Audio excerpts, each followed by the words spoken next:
प्रिय संस्कृत मित्राणी नव संस्कृता R K. Sanskrit platform पर हम वाचन करते हैं महाकवि भर्तृहरि द्वारा वीरस्तम नीति शतकम। और नीति शतकम में हम लोग मान स्वर पद्धति का वाचन कर रहे हैं और आज हम लोग मान स्वर पद्धति में श्लोक नंबर 28 का वाचन करेंगे। इसमें अब कवि जी बता रहे हैं कि जो महान होते हैं उनकी महिमा भी असीम होती है। जो उत्तम चरित्र के होते हैं, जो महान चरित्र के होते हैं, उनका चरित्र भी और उनकी महिमा भी असीम होती है। इतना आसान नहीं होता है।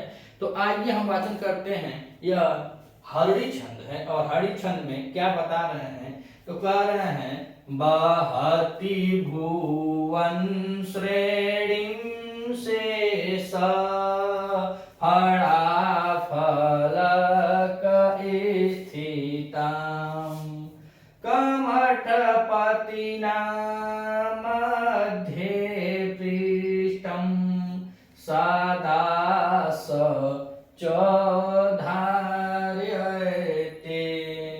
तमपि कुरुते क्रोडाधीनं पयोधीरनादरा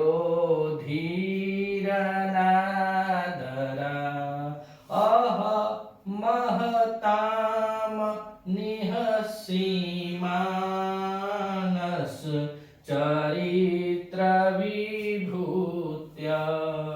तो यह नीचे की लाइन में बतला दिए कि अह मतलब अहो निसीमांत चरित्र विभूत्य, जो चरित्रवान होते हैं, जो चरित्रशील होते हैं और जिनका चरित्र अच्छा होता है, उनकी महिमा भी बड़ी असीम होती है। कहने का तात्पर्य है कि जो बड़े सौरशाली होते हैं, गुणवान होते हैं, जिनका व्यक्तित्व ही धनी होता है, उनकी महिमा भी धनी होती है। तो वही बात बतला रहे हैं कि नीचे के लाइन में कि जिनका व्यक्तित्व अह महतामनि सीमांश चरितम विभूत्य, अर्थात जो बड़े चरित्रवान होते हैं, जो महान होते हैं, जिनका चरित्र और उनकी महिमा भी असीम होती है, उसी के बारे में अब बता रहे हैं कि बहति भुवन श्रेणी शेष फला फलक स्थितां।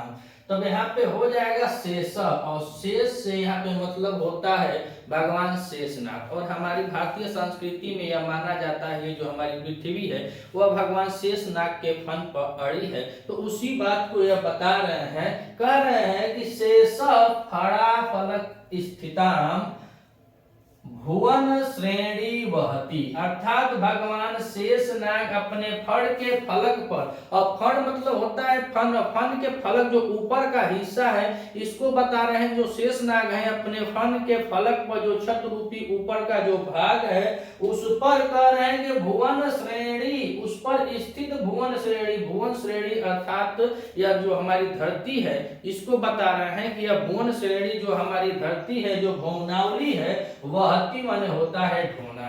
बहती माने क्या होता है ढोना। तो बता रहे हैं कि जो हमारे ढोना हो जाएगा भुवन श्रेणी माने भुवनावली कहा जाए चाहे पृथ्वी कहा जाए। तो कह रहे हैं कि जो शेषनाग है अपने फड़ के फलक पर स्थित पृथ्वी को वहति माने ढोते हैं, और शेषनाग का फन जितना बड़ा हो उसके ऊपर का जो हिस्सा है, जो समतल है, उसको फड़ कर रहे हैं, और फलक जो बता रहे हैं फण का फलक है जो ऊपर का हिस्सा, ऊपर हमारी यह पृथ्वी स्थित है, और जो उसके ऊपर स्थित है तो उसको वह ढो रहे हैं। बताया जाता है जब शेषनाग थोड़ा सा भी सांस लेते हैं कभी का कर दें तब तक भूकंप आ जाता है, धरती डवाडोल हो जाती है। जितना यहाँ डवाडोल होती है एक दूना तो वहां डवाडोल होती है, कहाँ नेपाल में, तो वहां भी डवाडोल होने लगती है। तो इसीलिए शेषनाग बहुत सांस नहीं लेते हैं, कभी काल लेते हैं वो धरती डोलने लगती है। तो बता रहे हैं जब शेषनाग जो है वो हमारे भुवन श्रेणी को या भुवनावली को अपने फण पर ढोते हैं, और नीचे कह रहे हैं कि कमठपतिना मध्ये पृष्ठम सदा च धार्यते।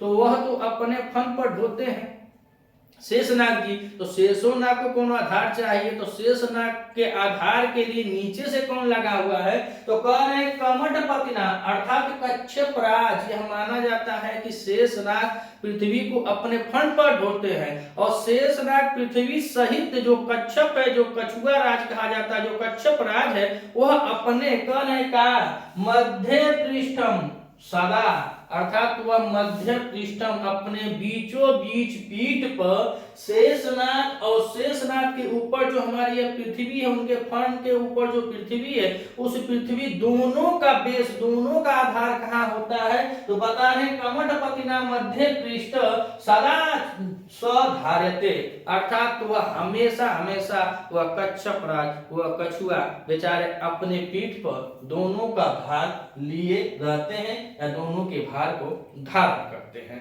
फिर नीचे कह रहे हैं कि च माने और, वह सदा धारण करते हैं, और कह रहे च माने और, तामपि कुरुते क्रोडाधीनम पयोधीरनादरा,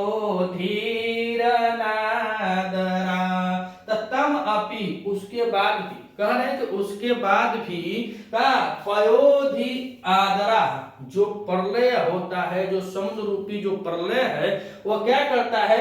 अनायास ही क्रोडाधीनम, क्रोड़ा माने होता है अपने गोद में ले बैठता है, क्रोडाधीनम। उसके बाद जब यह अपने फड़ पे ढोते हैं शेषनाग, और शेषनाग सहित पृथ्वी का पूरा भार कश्यप महाराज अपने पीठ पर बीचों बीच लेकर उनके भार को सहते हैं या उनके भार को धारण किए रहते हैं, तब भी या उसके बाद भी पयोधि आदरा, जो प्रलय समुद्र होता है, जो समुद्र में प्रलय आता है, तो प्रलय समुद्र क्या करता है? अनायास ही क्रोडाधीनम कुरुते, उसको अपनी गोद में ले बैठता है, अनायास ही अपने प्रलय में ले बैठता है, गोद में ले बैठता है। तो ही करे अह महतामनि सीमांश चरितम विभूत्य, ओहो जो बड़े होते हैं उनकी चरित्र महिमा भी असीम होती है, जो बड़े होते हैं उनकी चरित्र महिमा भी असीम होती है। अगर आप चैनल पे नए हैं तो चैनल को सब्सक्राइब कीजिएगा, अब वीडियो अच्छी लगे तो वीडियो को लाइक कीजिएगा। हम इस प्लेटफॉर्म से हमेशा टीजीटी के लिए या व्याख्यात्मक और या सभी जितने हमारे ग्रंथ हैं टीजीटी में, सबकी क्लास को हम बारी बारी आप तक पहुंचाते रहेंगे। अगर अच्छा लगे तो साथ दीजिए, सपोर्ट कीजिए। मिलते हैं अगले वीडियो में, तब तक के लिए नमस्कार।